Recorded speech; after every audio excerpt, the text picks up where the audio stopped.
This week on football, it's the 5 best pre-match Premier League anthems.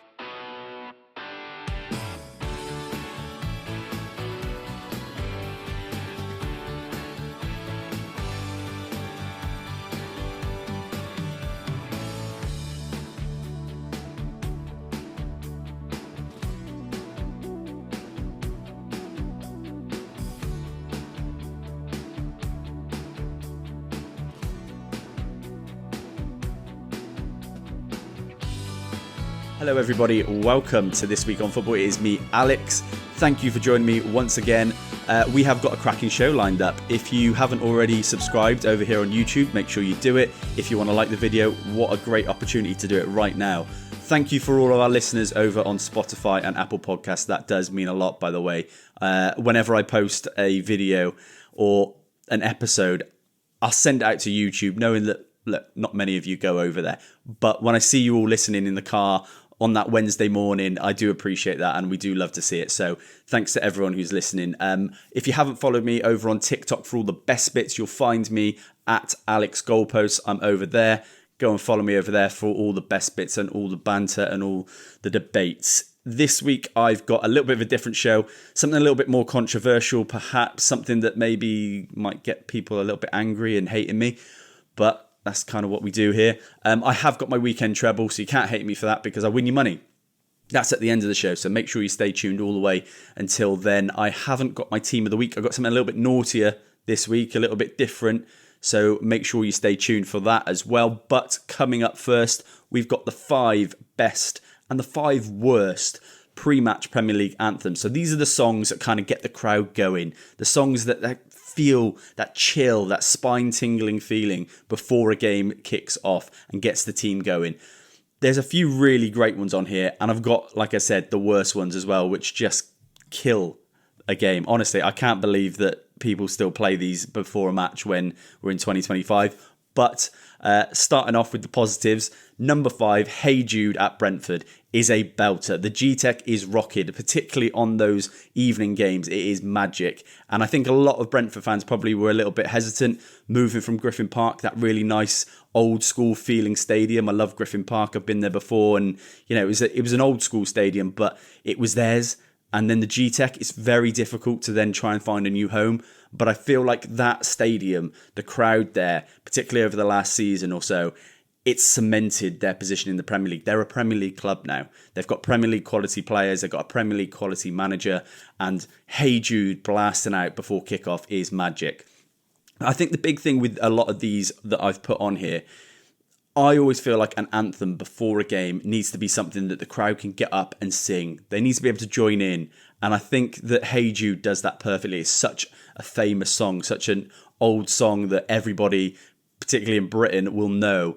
But the Brentford fans have kind of kept it as their own, and they absolutely belt it out before a game. I think it's magic.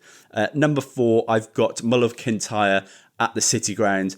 Nottingham Forest have been unbelievable this season. The fans have been fantastic. That pre-match anthem, getting the game ready, getting the fans ready and getting the players ready, I think has been massive for them. They've always had this, but it's one of those songs that it feels deep. It feels like I want to go to war. And I think the whole, I think it's like a Scottish feeling. I don't know where it comes from, and I'd love to know actually. So let me know if you're a Forest fan. But it feels amazing, and I've watched loads of videos, and particularly there was a game against, I think it was Man City earlier in the season that I watched where they were belting it out, and it doesn't need to be a night game, it can be a daytime game, and it still feels unbelievable listening to that song, so that's got to be in there. Number 3, kills me to say it, but I actually think Blue Moon at Man City is decent. I actually think it's good, and Man City fans get a lot of flack for being quite quiet or actually not being there at all. But I think this song, this anthem, before the game, the way it kind of changes tempo and the fans really get up and start singing, I think it is really, really good. And I think whilst there are a lot of negatives for the City fans and maybe the atmosphere, I think that's a real big positive. Number 2, and I don't know why this one gets so much heat, North London Forever at Arsenal is actually class. Louis Dunford wrote the song. He's an Arsenal fan himself. And I just feel like coming from Highbury, going to the Emirates was a really difficult move for them because it's almost felt quite soulless compared to Highbury, where it was this tense atmosphere close in. The Emirates has felt like an open, kind of easy place to go. And I feel like Arsenal needed to make a change. And when they made that change with the North London Forever anthem coming out before the game, I think that's massive for them. And I'm not saying it's the reason, but the team started performing, the team started playing, and particularly at home, Arsenal were really, really formidable at home. I think the fans get on side with that, and it is a belting anthem. I think it's top draw.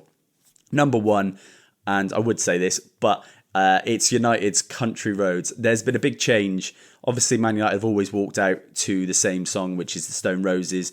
But just before kickoff, there is the Country Roads song belted out all around Old Trafford, and I feel like it is the best. I really do, and that is such a biased opinion, but I really feel like Man United's anthem is the best because there's been a disconnect between the fans, the players, and particularly the club of late, and it's felt like there's something that connects everyone when that song is playing. It is such a great song in itself, forget Man United, but for years we've heard that song belted out around the stadium, but not pre-match, and as it's going pre-match, you can see the look on Ruben Amorim's face when he's hearing it, and you can see the look on the players' face. It means something. It feels like a connection, and I think it's been a brilliant decision to play that pre-match. Let's go on to the five worst.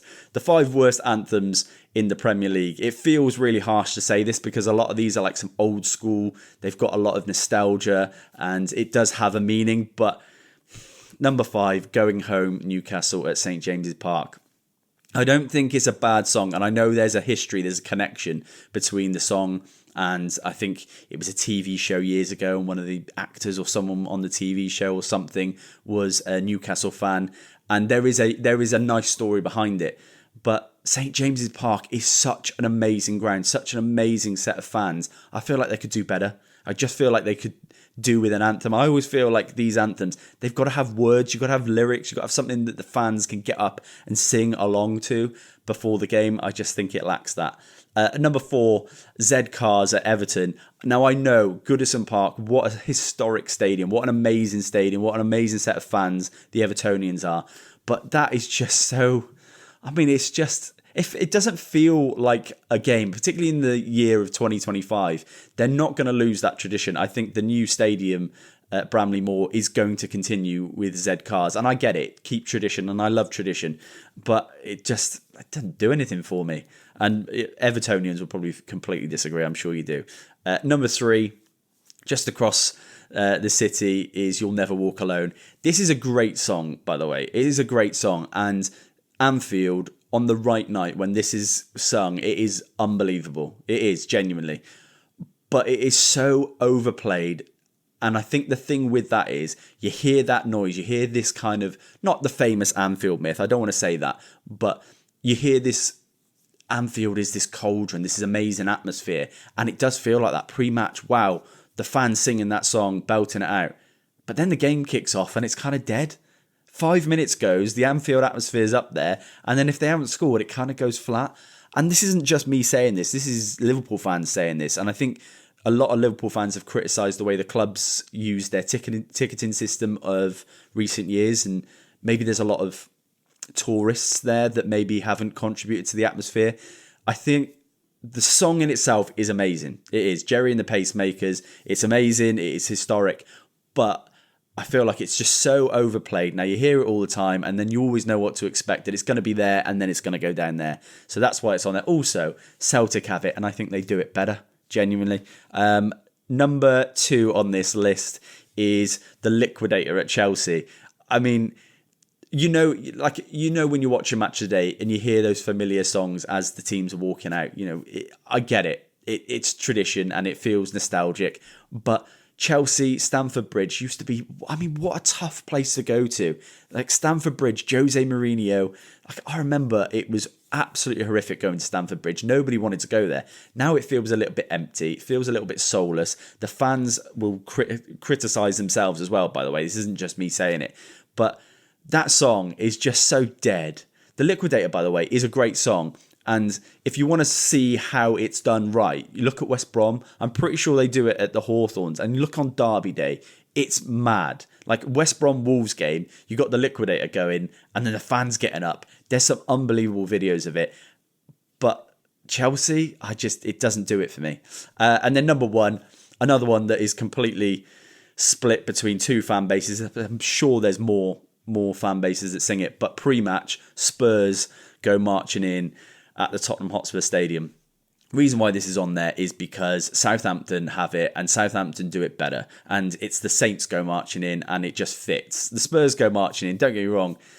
I get it and it's tradition again. But when the manager is this like kind of really front-footed, attacking, like aggressive style, and the players and the stadium, everything is amazing.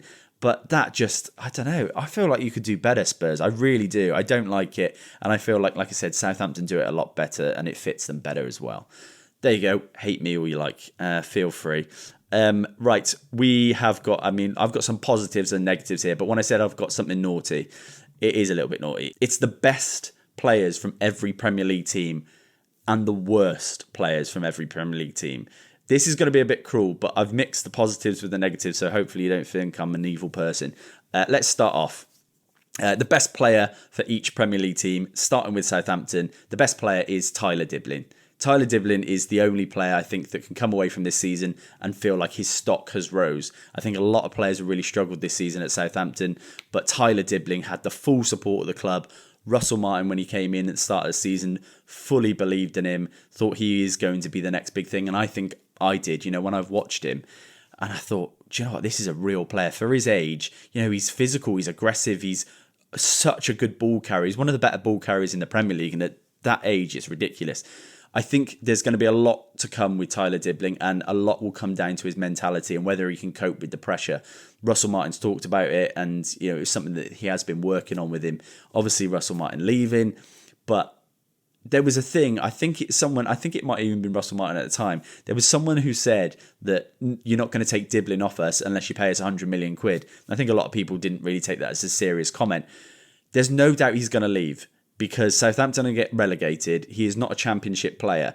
But to then actually genuinely put a £100 million price tag on Tyler Diblin and expect a club to pay it, I have no idea what they're playing at there. Maybe they're just trying to rise the first asking price and get the bidding going.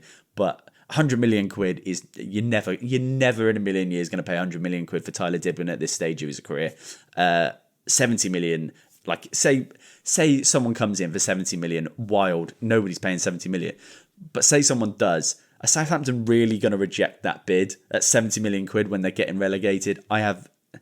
There's no chance. There's no chance. The worst player, and this is going to feel a little bit harsh, but Bella Kotchap, Armel Bella Kotchap, just he ain't Premier League quality, is he? And I'll leave it there. Leicester, the best player still is Jamie Vardy. There's some really nice players actually in this Leicester side. El Khanous is a really good player.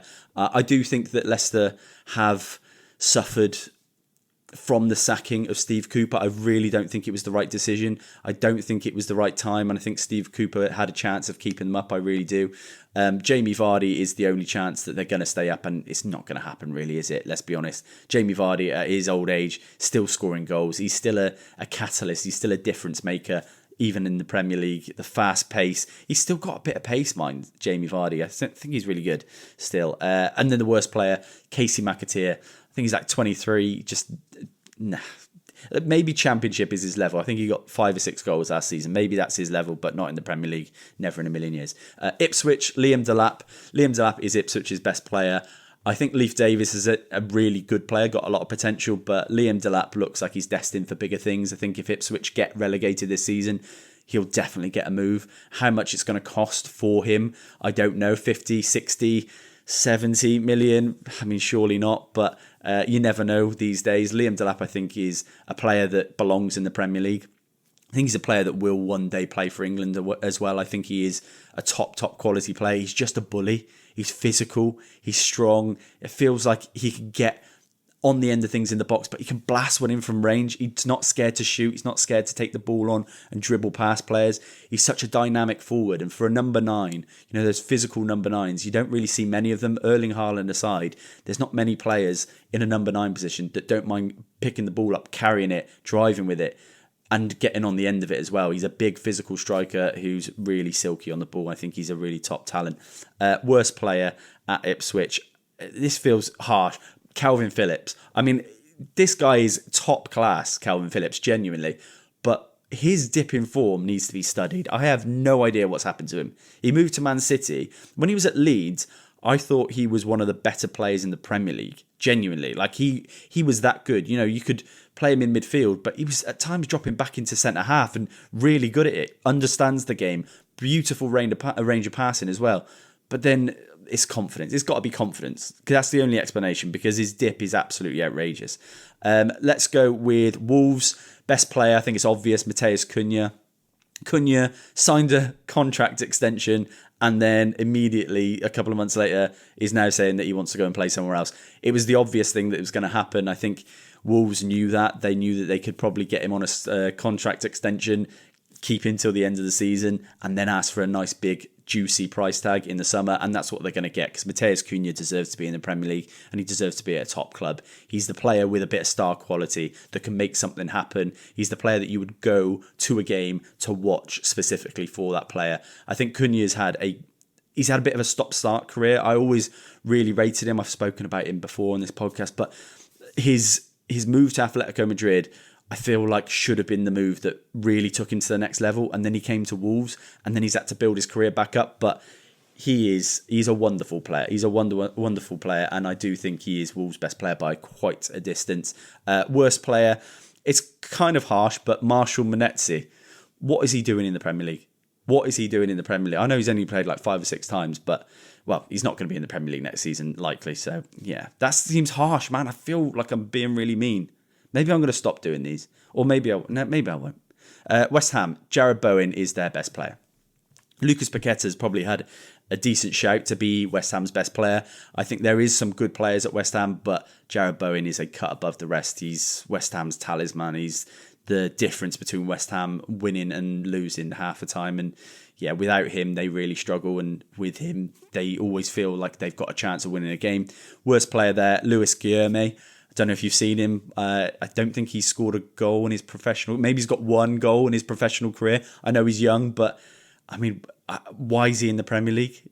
It's this kind of theme that from the Brazilian leagues, you sign someone because you see a bit of potential. But I almost feel like unless they're actually doing it a little bit, Neymar, Endrick, Vinicius Jr., those players that can actually score a goal and grab you a goal even at a young age. If you're not doing that, I don't see why teams are going and taking a massive punt on them. Maybe he's good, and maybe he's got loads to come, and maybe I'll be ruining this podcast, but I doubt it. I don't see any quality. The times I've seen him play, so he's just wishy-washy, and I don't think he'll cut it in the Premier League. Everton's best player is Jordan Pickford. He's the player with the highest ceiling, the player that's probably played at the highest level in the biggest games, like obviously for England. I don't really see much quality in that Everton side, and the fact that David Moyes is getting a tune out of them is testament to what a manager he is. Everton should have been relegated this season because the standard of Everton and their football this season has been shocking. It's only David Moyes that's really kicked them into gear, got the club feeling like it should do again, got the club feeling like they are going out on the front foot to win a game again. Everton fans didn't like that with Sean Dyche, that they were so defensive, that there wasn't really a true style of play apart from lumping it up to Dominic Calvert-Lewin. Now it feels like there's a bit of pattern. It feels like they've got a real manager who is aiming for something a bit more ambitious than maybe just staying up. Everton will do that, and with the new stadium around the corner, it's going to be massive for them. David Moyes is one of the best managers the Premier League's ever seen, genuinely. But Jordan Pickford has always been there for Everton. I think he's a very, very underrated goalkeeper as well. The worst player, Chermiti. I mean, Everton have had a terrible history of strikers, haven't they, really? I mean, get rid of like the early or late 90s, early 2000s. They've had a horrible history of strikers. Lukaku came in, and I think that's the only good striker Everton have had since Duncan Ferguson, maybe. I can't even think of another one. Think of a good Think of a good striker. There's one for it. Think of a good striker who's played for Everton since Duncan Ferguson. Not Lukaku. Because Dominic Calvert-Lewin had one decent season under Ancelotti where he looked like a world beater. But other than that, it feels like they always sign, and they don't. It's not like they're scared of spending money either. Chamiti is just never ever gonna make it in the Premier League. Never ever. And who scouted him, I have no idea. But it's a shocker. Tottenham's best player is Dejan Kulusevski. Realistically, it's Son, but this season he's just been dreadful. But Kulusevski is actually the one player that I could say has a really high ceiling, has had consistently a good season last season and this season, despite Tottenham's lack of form this season as well. I think he is a player, again, he's a difference maker, he's technical, he's still young, but he's a goal scorer and you can play him almost anywhere. You can play him on the right, the left, in midfield. I think he is such a versatile forward and a player with real quality in the big moments. You see him in the big games, he turns up and he scores important goals. Their worst player is probably Antonin Kinski. I know there was a big rush to try and sign a goalkeeper and a decent goalkeeper with the goalkeeping injuries that Tottenham had, but Kinski ain't the one, is he? I mean, he has some good saves in him, don't get me wrong. It's not like he's a terrible goalkeeper, but he is full of errors, absolutely full of errors. Let's do Man United, the obvious, Bruno Fernandes. I won't go any further. The worst player at Man United is Christian Eriksen. There is no doubt in my mind the worst player possibly even in the league is Christian Eriksen. He has quality because, I mean, what a player he used to be. He is so far off it for what a Premier League midfielder should be. I cannot believe Man United still even ring him up to say, yeah, you're in the squad. Play anyone. Play absolutely anyone instead of him. There's players in the academy that I've seen that would do more than Christian Eriksen. And I hate being a hater, but Christian Eriksen is one of those players that I really hate because his attitude stinks. I hate that he's at a club the size of Man United, picking up the wages that he is and just coasting. He is a great example of what happens to a big club when they start going under. He's a player that came in and just coasted.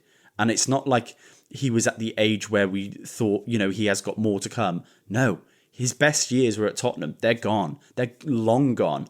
And we've still persisted with him. And we still play him in a midfield of him and Casemiro and just get absolutely drilled. I just don't understand it. Yeah, terrible player, terrible attitude. Can't wait till he goes. Crystal Palace, Jean-Philippe Mateta. I think Mateta has the highest ceiling of any player at Palace currently. I think there's a lot of players that are very, very good players. Eze's worth a shout as well, of course. And Mark Gay is obviously a phenomenal defender. But I think Mateta could play for a giant club. I think he is a player that before he came to Palace, he was touted to go to a lot of big clubs as well. But Palace obviously ended up getting him. It almost felt like him and Edouard, they were much of a muchness. They were kind of the same sort of player. 5 goals here, 3 goals here a season. And then all of a sudden, Mateta last season just went, oh, do you know what? I'm going to be a world-class striker now.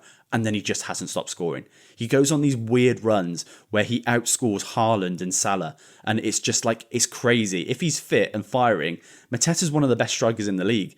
It's mad to say that because he plays for Palace, a team that maybe hasn't scored loads of goals over the past couple of seasons, but he's scored all of them. It's mad. He is a top quality striker, and on his day, he's as good as anyone else in the Premier League, I think.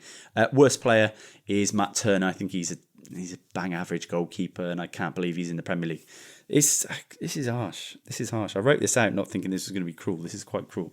Brentford, Brian Mbeumo is their best player. I think Johan Wissa's got a really good shout because his goal record is insane and he's a definite Premier League striker. I mean, to score 10, 15 goals every season, that's not bad. I think a lot of people expect, to be a good striker, you need to score 20 or 30 goals like a Haaland. I think 10 or 15 goals in the Premier League season for a striker is really good returns, but providing you're doing it consistently. And we've had this with Chris Wood, where Chris Wood, everyone thinks he's this world beater this season. Don't get me wrong, he's having a phenomenal season. But he scored like 10 or 15 goals every season before that. I think one season at Newcastle was dodgy, but otherwise he's always been consistent. That is a sign of a really, really good player. For me, personally, I think Wissa's got a good shout, but Mbeumo's definitely the best player. A player that should be playing for a top 6 side, I think. I think it's probably going to be a Newcastle type signing. I feel that because they do lack real quality on that right hand side, and Burma will definitely bring that if he gets the opportunity. And yeah, a goal threat, man. Some of the goals he scores, the finishes he scores, he's dead clinical and brilliant from the spot as well. The worst player at Brentford, I found this difficult, but Vitaly Janel, I just don't think there's much to him. I don't feel much from him. When I watch him play, I don't know what I'm like. He's really interchangeable. I feel like you can take him out, put him in, and you wouldn't really notice. Bournemouth, Dean Howson. Dean Howson's got the highest ceiling of any Bournemouth player. You know, talk about at the end of this season, a lot of people will talk about at the end of this season, Justin Kluivert, Antoine Semenyo, Evan Nilsson's had a really good season, Ryan Christie's had a brilliant season, Kirkes is going to get a move. You know, these players have really performed and maybe outperformed what everyone thought they were capable of.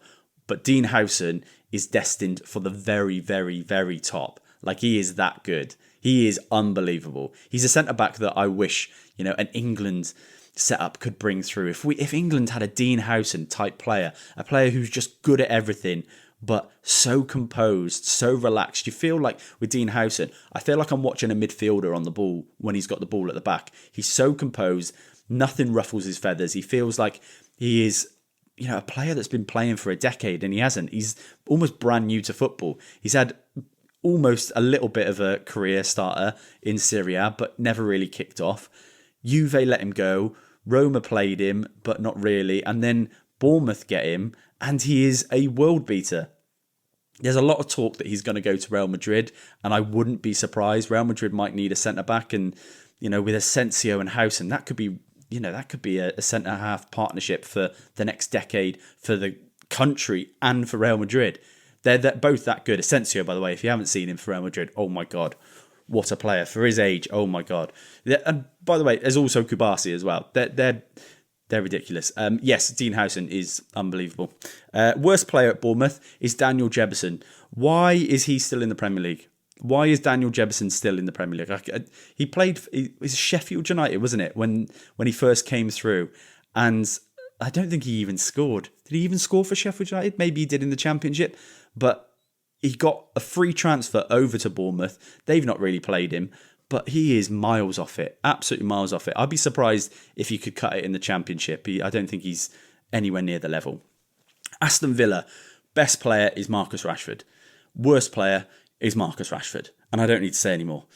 Fulham, Raul Jimenez, I think, is the player with the highest ceiling. He's the player that is a match winner, makes the difference, can win you a game, can score all sorts of goals. Raul Jimenez, you almost felt like his career was down and out after that injury, and then he's had a renaissance at Fulham and he's been unbelievable for them this season. I was looking through the Fulham team and I was thinking, is there any players that really stand out to me? There's actually not, but they've got a top manager, and I think that's the difference with Fulham, that the players aren't standout, but the manager is top bracket. Marco Silva's an unbelievable coach. The worst player is Adama Traore. Adama Traore is the worst player possibly to have ever played for Barcelona. And his physicality and his pace just, it glosses over everything that he actually is. He is a player who has got terrible output, barely scores, barely assists. He's a player that can run, but sometimes he doesn't even look like he's running in the right direction. He's a player who is so physical, so quick, and has got that personality that you just think, oh yeah, what a great player he is. He's terrible. He's awful. And that. I mean that one. I really do. Let's do Brighton. Carlos Baleba is Brighton's best player. He is a player that will definitely get a move. He's the next £100 million player from Brighton, and Chelsea will probably end up paying it. But he is a player that last season you could see there was little glimpses of this guy is better than all the players that have gone before him. You know, you think about Basuma, who came through in that position. You think about Caicedo, who came through in that position at Brighton. He's better than all of them, I think. Carlos Baleba's got more to his game. Defensively, he's really solid. But on the ball, he's such a lovely little fluid player. He's a midfielder who could play for, I think, any club in the Premier League, personally. And then the worst player is Joel Veltman. That's kind of a harsh one, because Veltman's all right, but he's just... Yeah, I think if he was in the Championship, you wouldn't notice. He's one of those sort of players. Newcastle, Alexander Isak is by far and away Newcastle's best player. I think Isak, if he doesn't get the move, then Newcastle could literally build a Champions League winning squad around that player. If they sign the right players in the summer, if they go again with Eddie Howe, with the team that they've built, the morale they've built, with the confidence they've got now after winning that trophy, I think they could go really far. They'll probably qualify for Europe, but I think next season, could they even push for a Premier League title? If you keep Isak, he's a player who could help you to win a Premier League title. Arsenal will want him, Liverpool will want him, Barcelona are wanting him. Every probably team in the world would take Alexander Isak.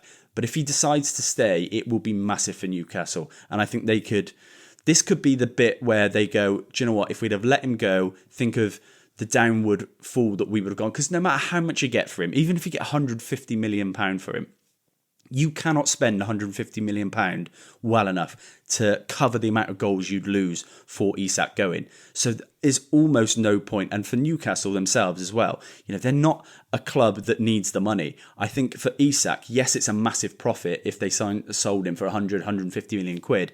But for what you're actually gaining, I don't think you're gaining anything. They're a team that don't really need to sell loads of players. I think they did that last window. They just need to recruit nicely in the right positions and maybe let some players that maybe are a little bit dead wood in that side go. Alexander Isak has to stay at Newcastle. There's no way they can let him go. Worst player is William Asula. I really don't like this guy's attitude. I feel like he does too much. I saw him during the celebrations. This is probably a little bit harsh on him, but I've seen him dancing around during the celebrations, trying to kind of be the main character. It's like, bro, you're 21 years old. You've barely played. You had nothing to do with winning that cup, really. Let's be honest. And he was kind of trying to be front and centre. He's also not a great player. He's not a player that Newcastle can pin their hopes on next season. And I think Newcastle really, they need better than that if they're going to progress, if they're going to push on from this point. I don't think Asula's the guy. Man City, Erling Haaland's their best player. Rodri is their best player, don't get me wrong, but Erling Haaland is the standout pin-up, absolute world-class player. I think Rodri will go down as one of the best defensive midfielders that we've ever seen in the Premier League. But when I think of the best player, I hate thinking about midfielders and boring players like Rodri, because Rodri is boring.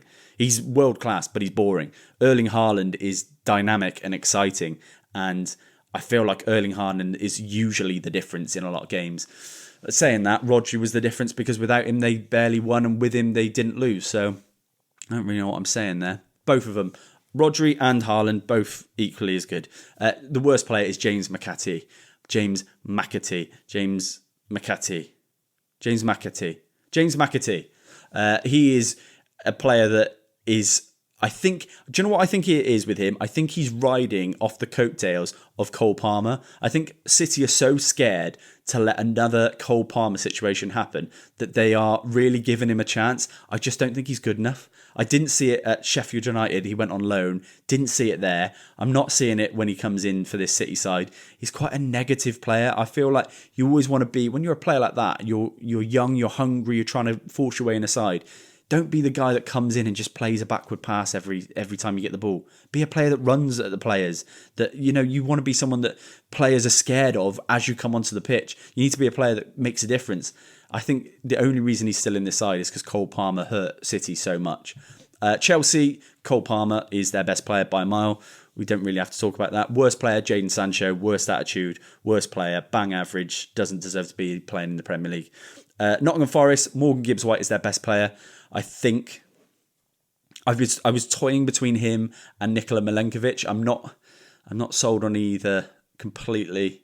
Nikola Milenkovic is at this point their best player, but Morgan Gibbs-White has got a higher ceiling. I think he can do it at a big side, and Nottingham Forest this season have been a big side. They've been, at some points challenging for a title, which is absolutely ridiculous. But Gibbs-White, he is the player with that real quality in that side. When you think of the players in that side, Chris Wood obviously has scored all the goals this season, but who's going to get the game by the scruff of the neck and go and win you a game? Morgan Gibbs-White is that player, and that for me, it makes him the best player in this side. Worst player, this one I feel really passionate about, Morato. Has anyone seen Morato play? Because when I see him play for Forest, I cannot believe the level that drops off. If Murillo goes off and Milenkovic goes off and Morato comes in, he's garbage. He is absolutely awful. He's so sleepy and he doesn't look like he cares. Like the amount of times I've seen him And I don't know, if you get the chance to watch him, just have a look out for him. It's like he's not asked at all. The ball will go over him and he's just kind of like watching it. Where's the urgency? You can't afford to be like that. In that Forest side, everyone's performing to such a high level. When he comes in, it drags everyone down. I don't know if Forest fans will agree, but every time I see him, I think there was one game, I was sat there going, he's a disgrace, him. He should not be in that side. There was 2 goals he was at fault for, and I was like, Forest don't concede that if anyone else is on the pitch. You're on the pitch, and you're letting your side down. You're not asked about it either. Yeah, really passionate about that one. Arsenal, the best player at Arsenal is Bukayo Saka. Bukayo Saka is one of the best players in the Premier League, but also one of the best players in the world. With Arsenal having Bukayo Saka back, that is massive. I think he's one of the most important players. You know, when you think of William Saliba being out injured or Gabriel being out injured, you know, you think, yeah, Arsenal might suffer defensively, but the most suffering they're doing is in front of goal, and Bukayo Saka not being there, assisting, creating goals and scoring goals has been massive for them. I think if Saka was fit this season, they'd have given a real challenge to this Liverpool side, because at some point the pressure will give, and Liverpool weren't going to absolutely steamroll this season. There was going to be a point where they'd break, and they almost had that. But because Arsenal haven't been scoring, haven't been getting on the front foot, haven't been going at teams and winning 4 and 5-0 to put that pressure on, Liverpool have had a kind of an easy streak the last couple of months. Bukayo Saka will be back, obviously, going forward, and I think he'll be a massive difference. For Arsenal in the Champions League, I think they'll be out next round. I really don't think they've got a chance. But if they had a chance, it'd be because of Bukayo Saka. Worst player in this Arsenal side, and the player that I can't believe is still playing at this higher level, is Zinchenko. People were talking about Zinchenko when he moved from City to Arsenal like he was one of the best left-backs in the league. I think people were even saying he is the best left-back in the league. He is bottom 3 left-backs in the league, and he plays for one of the best sides. He is a player who, don't get me wrong, he's got a little bit, but he's such an awful defender, like a terrible defender. He's good on the ball, but he's such a terrible defender. Arsenal can't afford that. I can't believe he's still knocking about. And he's well annoying as well. Have you noticed? He's well annoying. Liverpool, best player is Mo Salah. I think that's a given. Worst player is Kostas Tsimikas. I think even Liverpool fans will agree with me on that. They need an upgrade in that left-back position this summer, but I think Robertson's really good. I think Robertson's had a really hard ride this season, because a lot of the times when you see a Premier League winning team, like a title winning team, you kind of go through the team and think everyone was brilliant. But the criticism that Robertson's had is purely based off the standards that he'd set in the last couple of years, because he's been that good. He has been the best left back in the league for 5 or 10 years. And because of a slight drop off this season, everyone's saying he's finished. And do you know who's to blame for that, actually? Jamie Carragher. Carragher's one of the worst for saying it. He's constantly criticising, calling out Robertson. He says it in a nice way. He's like, no, he's been a really good player, but it's time to go. It's like, that's not going to help him. And I don't actually think it's true. I think he had a couple of bad games, and all of a sudden, Liverpool fans, the pundits, the whole of the footballing world, all think Andy Robertson's awful. He's not. He's still a top good. I think Andy Robertson's been. I think there's a really good shout that he's been one of the best left backs in the league since Ashley Cole, since Patrice Evra. I think he's that good. And I think the disrespect on him, I think it's really, really uncalled for. And I think he's a really good player. And I still think he's got a couple of years in him. I don't really understand it. Do they need cover? Yes, because Tsimikas is terrible. But is he that bad? I don't know. Right, that felt harsh, and I was nice to some people as well. So they're not going to see it. They're not going to see it. What if they do see it? No, they're not going to see it. It only gets 20 views anyway. Weekend treble time. Right. Last week, we lost again. Now, this was a goal. We lost by one. No, we didn't lose by a goal, actually. We went all goal fest last week. We did over 2.5 goals in all the 3 picks. But 2 of them came in, flying in, no problem. But I picked a 0-0. I picked a 0-0, and it was Brighton Forest, and I'm an idiot. I'm stupid, and I apologise. It is my fault completely, because that game had 0-0 written all over it. I got swayed by the fact that the previous fixture was 7-0, and I shouldn't have, because there was about 5 other games that I nearly selected that all came flying in, by the way, that I could have easily picked, and I didn't, and that's my fault, and I won't let you down again. So this week, Ipswich versus Wolves over 1.5 goals. Second selection, Leverkusen over 1.5 goals away at Heidenheim, or at home at Heidenheim. They're at home to Heidenheim. Either way, Leverkusen is going to score twice. And then the third selection, Betis to score a goal at Barcelona. Just a goal, one goal.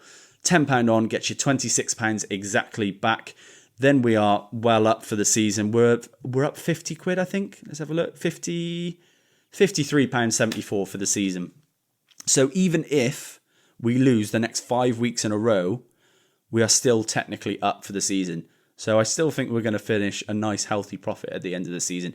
Thank you so much for listening to me waffle once again. If you haven't subscribed already, subscribe. Go ahead and do it. I've got some interesting things coming up. I've been chatting to a content creator called Connor Cole. He's massive on TikTok. He's absolutely killing it. He started a YouTube channel. And he's doing really well as well. Better than me because he can talk.